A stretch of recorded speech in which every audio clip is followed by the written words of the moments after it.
All right, who out there likes The Simpsons? Because this is nuclear chemistry here. This is what Homer Simpson allegedly does when he goes to work over at the nuclear power plant. So let's get started and figure out what nuclear chemistry is.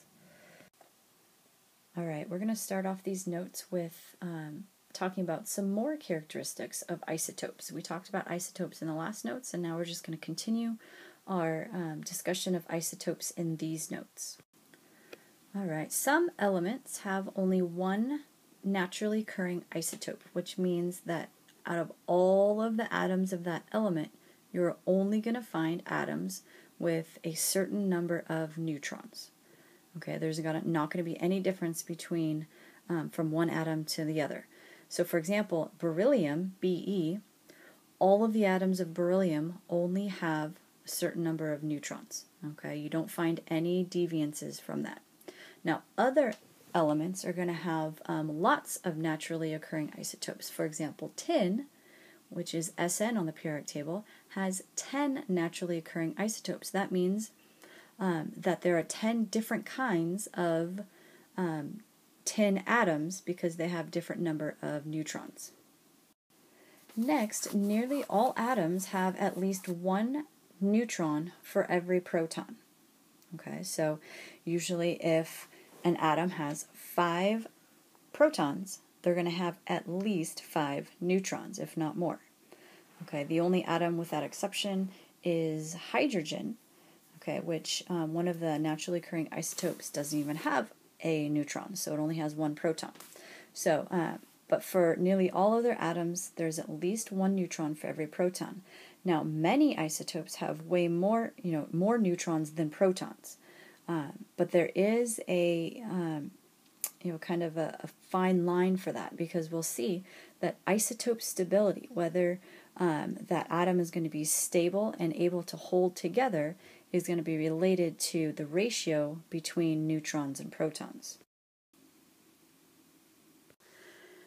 So if the ratio between neutrons and protons gets too big, that means there's way more neutrons than protons in the nucleus of an atom, then those isotopes or those atoms will become what's called unstable or radioactive.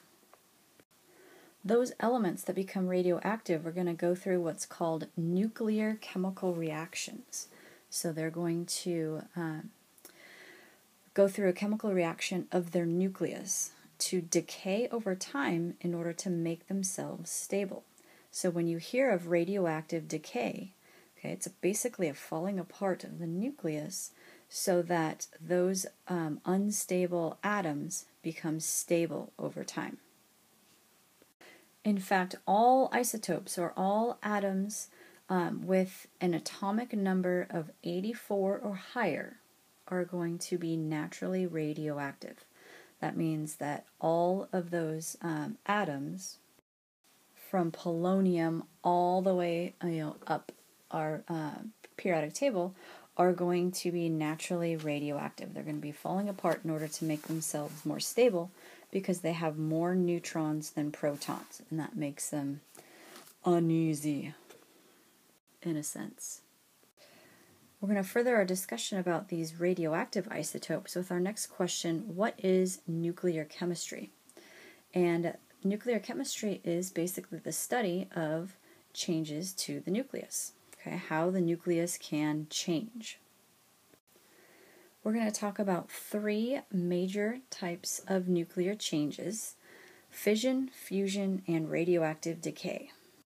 The first one, fission, is the splitting apart of a larger nucleus into 2 or more smaller nuclei. In fact, this is the premise for the atomic bomb.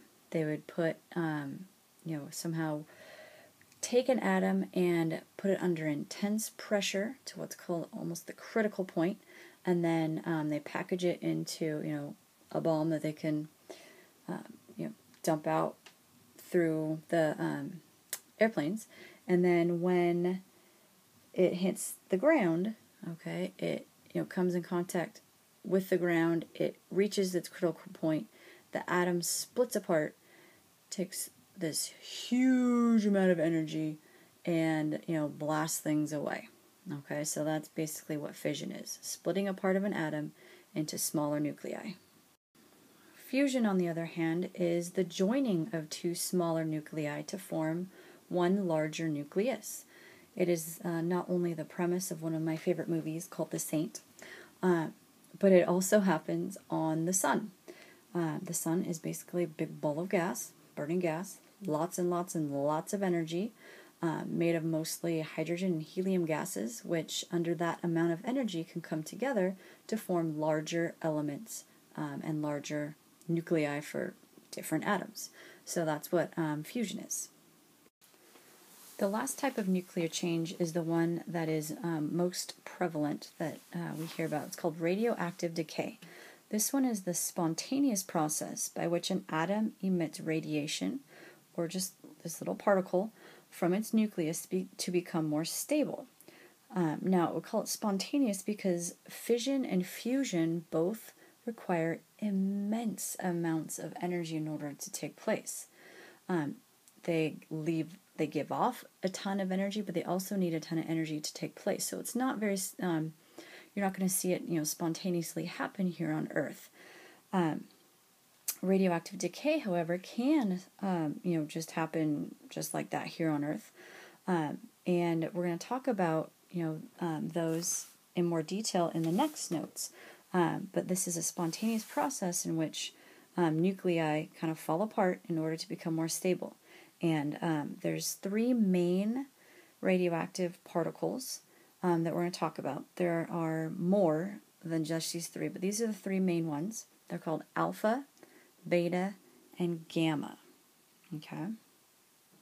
Here's a little recap in pictures. So we can think of fission, splitting a part of a nucleus found in what's called the atom bomb or atomic bomb. Fusion happens on stars like our sun. And radioactive decay occurs here on Earth with atoms that have more neutrons than protons, and so they become unstable and want to emit little particles called alpha, beta, and gamma. Our third question is, what do all of these nuclear changes have in common? Well, let's take a look. First off, all types of nuclear changes are going to give off a tremendous amount of energy, okay, which is usually called radiation. And if you guys remember back with the Japan earthquake a couple of years ago, one of the huge concerns was all that radiation from the nuclear power plants that run a lot of, produce a lot of electricity for Japan. So when those nuclear power plants were damaged, all that radiation was not contained. It was going into the water, into the atmosphere, all around, and so that's super dangerous.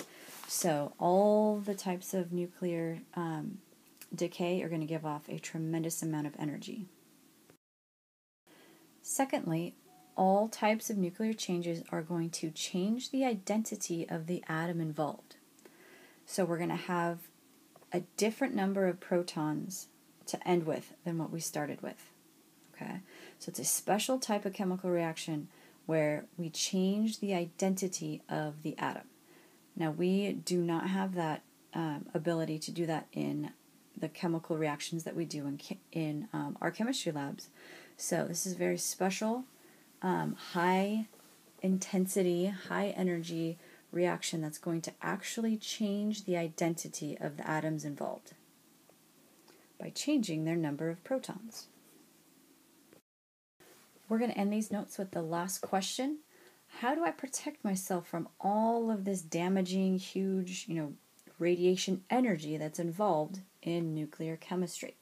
So we're going to talk about the three different types of radioactive decay because, fusion and fission, if you are anywhere near fusion and fission, there's pretty much no hope for you. So we're going to talk about the radioactive decay, the kind that actually occurs naturally here on Earth, or that also occurs in the nuclear power plant. That if you've ever been on the freeway, the I-5 freeway near the coast, you've seen over there in San Onofre. we'll start with the least damaging radioactive particle called alpha particles. We'll talk more about these in the next notes, but alpha decay or alpha particles are blocked by a piece of paper. Okay, next time we'll find out that alpha particles are nothing else than helium atoms, and so, or helium nuclei, I should say. And so we can block helium nuclei with simply by a piece of paper. So if anybody wants, to make believe to shoot you with a alpha ray gun, okay, just hold up a piece of paper and laugh. All right. The second one is beta. Beta particles, which are let off by what's called beta decay radiation, is more damaging than alpha particles, but they still can be blocked pretty simply by tin foil.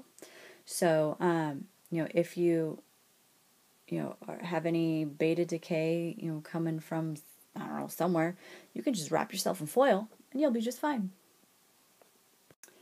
Lastly, gamma decay is the most dangerous from these radioactive decay particles, and this one is only partially blocked by lead or concrete. So if you want to totally block gamma decay, you need 6 feet of concrete or lead, which is huge amount but of a barrier between you and the gamma decay particles.